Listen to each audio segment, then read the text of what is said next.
the participation of the Greek League for Human Rights at the International Federation for Human Rights is a great asset which will allow the Greek case to be externalized, to be internationalized in the eyes of a global audience, in the eyes of the human rights defenders.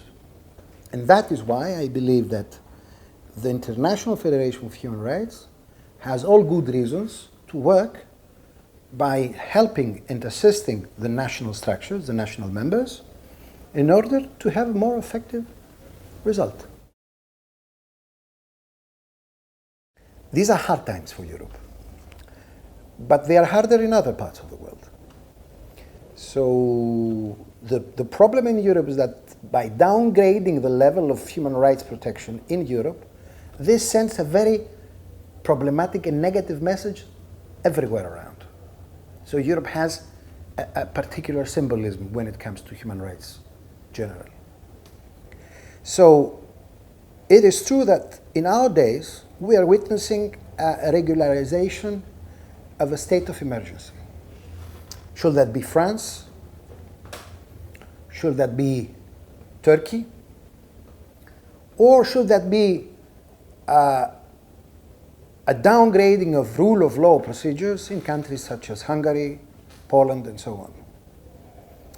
Europe in our days is not only that it has human rights problem, it is a human rights problem. And that makes the life of human rights defenders more difficult and more complex. So as I said before, what is at stake today for us is to explore means of being dedicated to our commitment, to our values, to our funding values, but in the same time trying to adapt in this new era of human rights that we're living in. Because as I told you, this is not a human rights accident. This is not a human rights crisis. It is a transition towards a new rights regime. And generally until today, the political liberal theories will use the term transition in a good way, in a happy end. Transition was always a transition to democracy. Should that be the transition in European South, in Central Europe, Latin America? In nowadays we're witnessing transition from democracy as we knew it. So that puts us before great challenges, intellectual challenges, social challenges, and political challenges.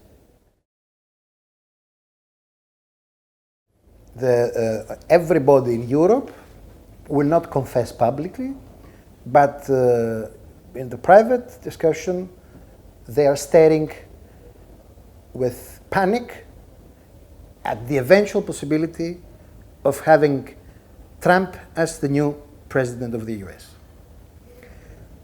So, should that be the case, obviously, we will be talking about a new share in the world, a new era again in the world.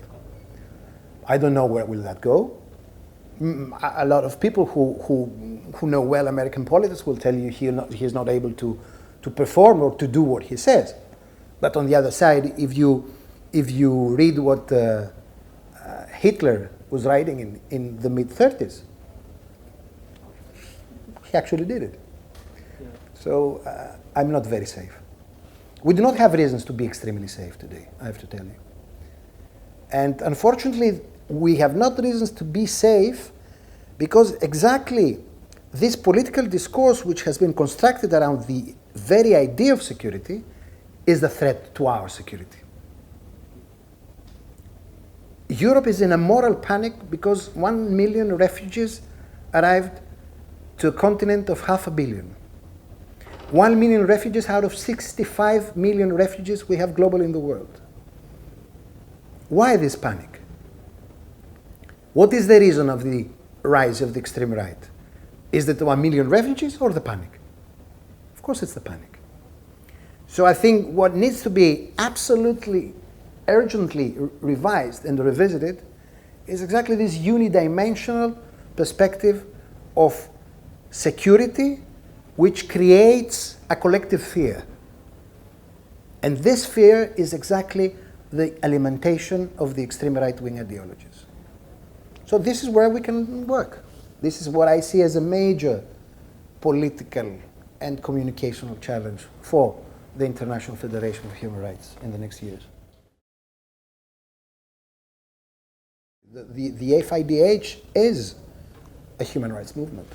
160 organizations around the world in 120 countries.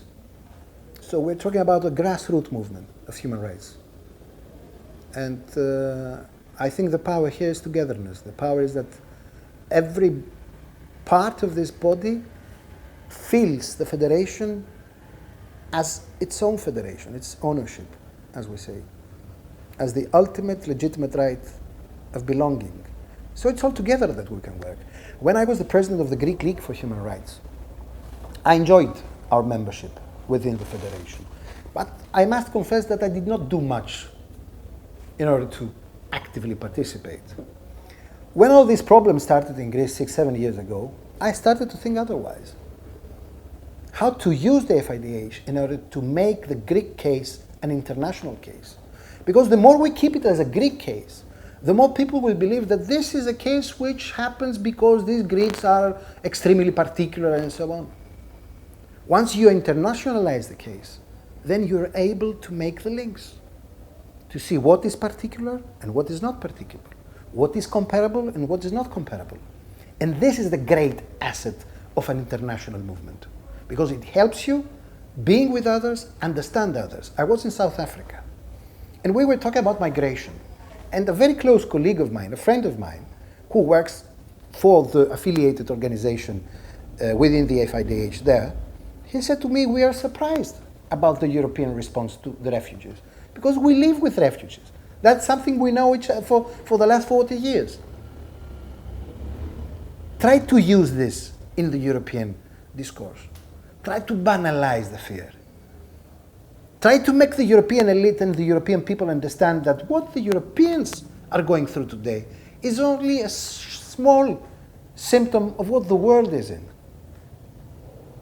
And this is how you understand that your problems are part of global problems, and solutions to your problems might be solutions to global problems also. The EU, actually it was 1 million refugees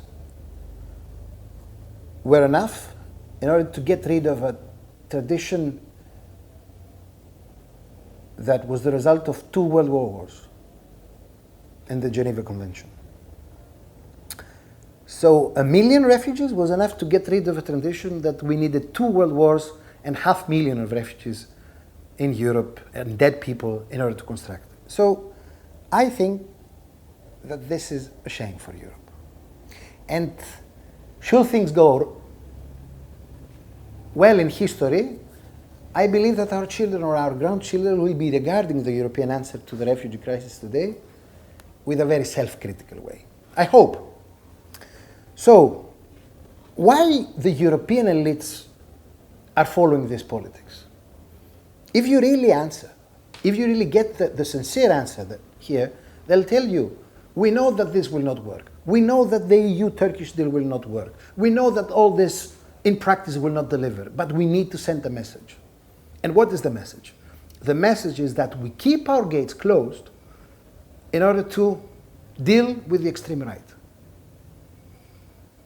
So at the end of the tunnel is the European mainstream fear of the extreme right.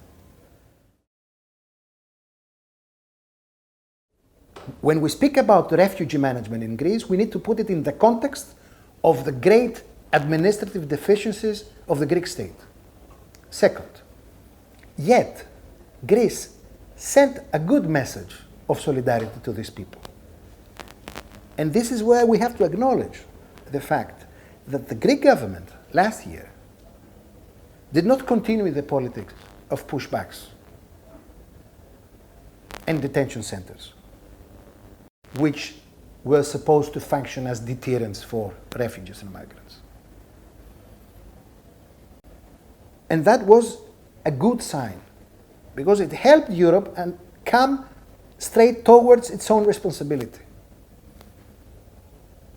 Apart from that, the Greek state did not deliver much. I'm very sorry to say. Now, after having become the scapegoat of the European Union,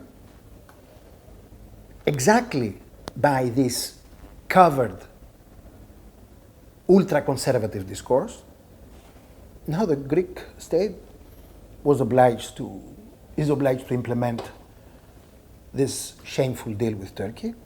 Actually, Greece is the only country that does something. We are the ones who do the dirty job for the others. We detain migrants.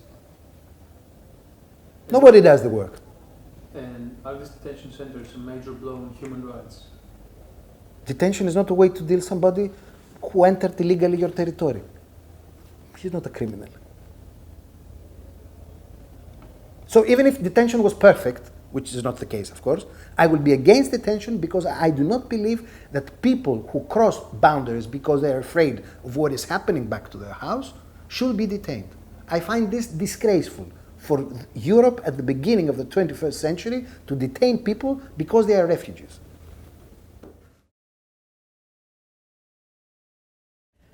The European Union is pushing Greece to improve detention facilities. Why they want to do that?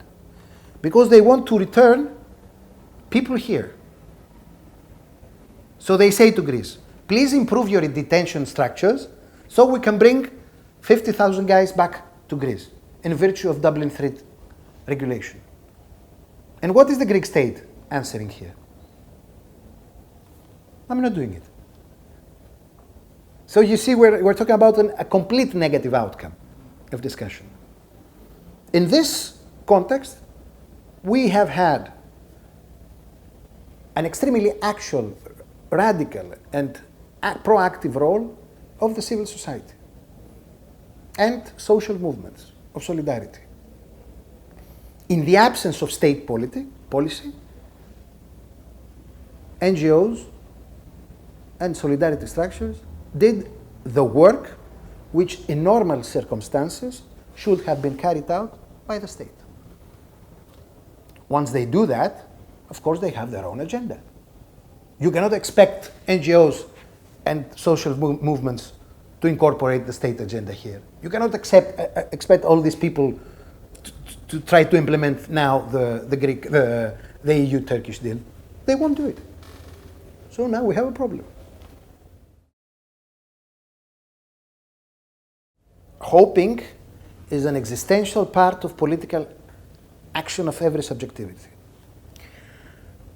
Let me recall what Antonio Gramsci said, that we have reasons to be pessimists because of our knowledge, but optimists thanks to our will.